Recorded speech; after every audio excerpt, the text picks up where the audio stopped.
Welcome back to Cards TV. We're thrilled to have a very special guest with us. Kerri Walsh Jennings is here, three-time Olympic gold medalist.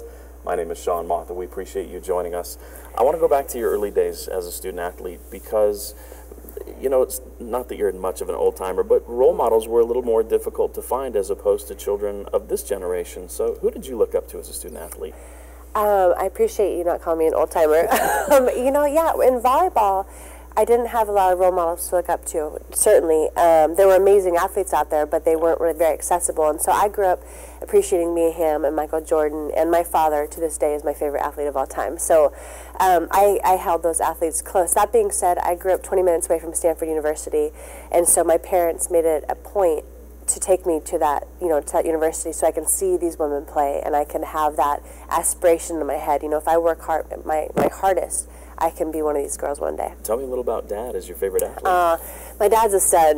He really is. He's 6'8", and he's just really graceful but really physical and determined. He played basketball and baseball, and when I grew up, literally my first dream was to be the first female pitcher in the major leagues.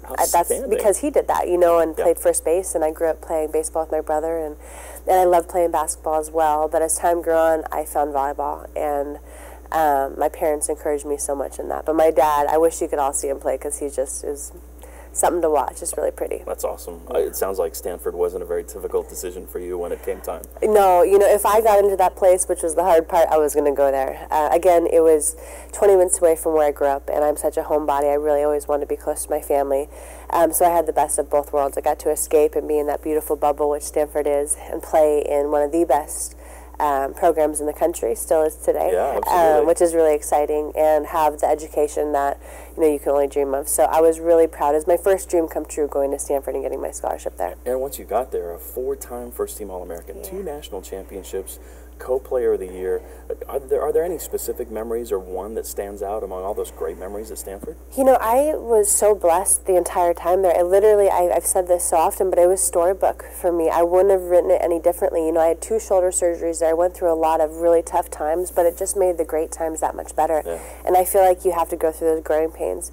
I truly loved it, and I think maybe the things that stands out most to me is that my senior year we made the finals, and we got our butts kicked by Penn State. And unfortunately, amongst all the amazing memories, that's the one that stands out because it's like coulda, shoulda, woulda. That being said, I feel like that loss has motivated me more than I can't even tell you, more than so many of the great times. And I've played, so many years of volleyball since then. So that's a competitive athlete for you right there. A little neurotic, but you worked your way into the U.S. Olympic system, and we're talking indoors team volleyball. What was that experience like, being on that stage then in some of these international competitions with the best in the world? It was so fun. It was such an honor. Wearing that flag on your jersey is huge. But I feel like my collegiate experience prepared me so well for that. And the level of volleyball is getting better every single year. And at that point, I felt collegiate volleyball was just amazing. And so I was ready to go and play on the national team in 2000. I had such a great time with those women. A lot of them were older than me, and they really showed me the ropes. But just being in that program, learning from the best, playing against the best in the world, was something that set the stage for my career down the road. How's college volleyball changed now that you get ready for this national championship in Louisville from when you played? I mean, the level of physicality these girls have and each team has is amazing. These girls are out there to kick your butt and take your head off. Yeah. And I really appreciate that. That being said, you have some teams that are all finesse and that are all ball control, and then you have these heavy hitters, and my favorite is obviously when you combine both, and I think the top 10 this year all exemplify that. It's not just meathead out there. It's a lot of smarts, and obviously these kids are well prepared, and the coaching staff's doing a great job, but the physicality is the one thing that really stands out to me. As you got into your beach career, you played against Misty May Traynor in high school and in college. Yeah. So how did that relationship evolve? Because obviously you're very close now. Yeah, I love her very much. I grew up her #1 fan. I swear I probably could have won a competition as her #1 fan. I got an autograph when I was 14. We played against each other a couple times in high school and college once.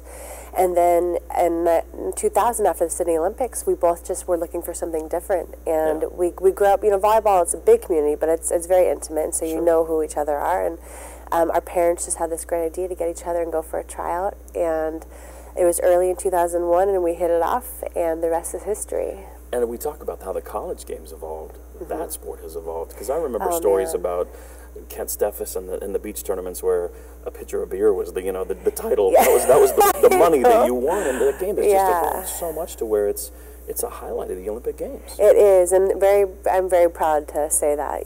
Since '96, since the inception at the Olympics, the sport has taken over the world, and it's such a wonderful thing. And and if you're kicking butt, you can make a great living at it, and it's such an amazing lifestyle. And it's something that I want to fight for not only myself, but for also the girls and boys coming up, because it is that amazing. You can have it all with this sport, and it's really fun to be part of that evolution. And now that NCAA has incorporated sand volleyball, I just can't wait to see the level rise and rise.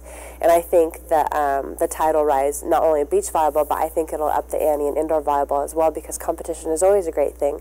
And so the opportunities that this is providing, and then the competition, I think, is just going to make the sport on both levels, and both arenas, just grow and be even better. What does it mean to you to be a role model? I was following your Twitter feed around Halloween. And so many, we're not just talking little girls, we're talking frat guys in the spandex, doing their best.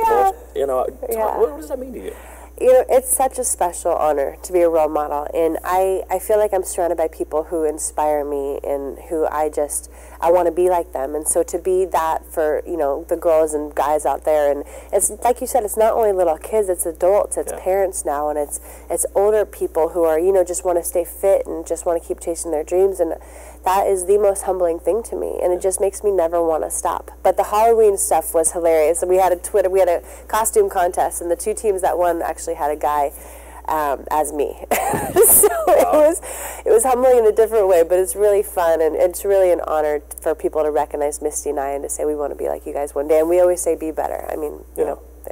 That's what you got to strive for. It's like asking a parent to pick a favorite child, but do you have a favorite gold medal? You I do. Oh, easily. Yeah, London by far is my favorite. It's the biggest and the heaviest, but just the journey to London was the most special. Athens would probably rank second, but it's just, the older you get, the more you understand everything. And this Olympics for me, I did it as a mother, which dream come true. And Missy and I, we did it with a lot of love and heart.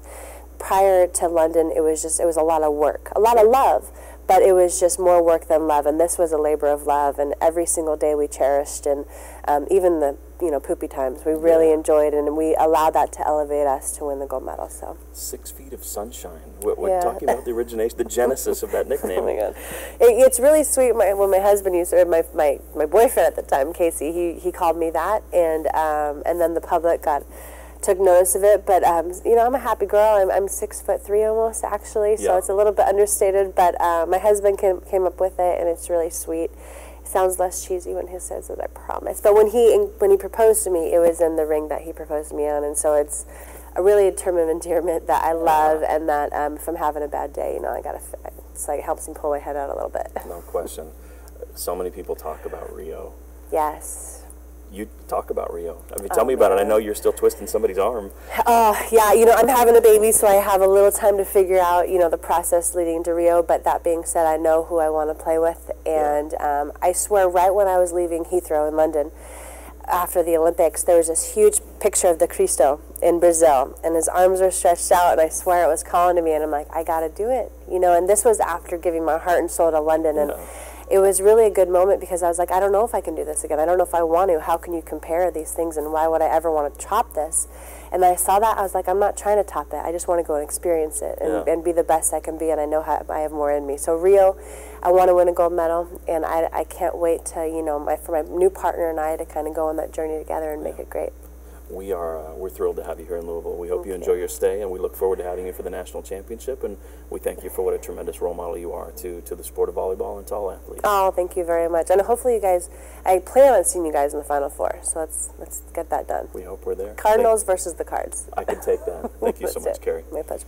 Kerri Walsh Jennings. I'm Sean Moth. Thank you for joining us. Looking forward to our next talk right here on CardsTV.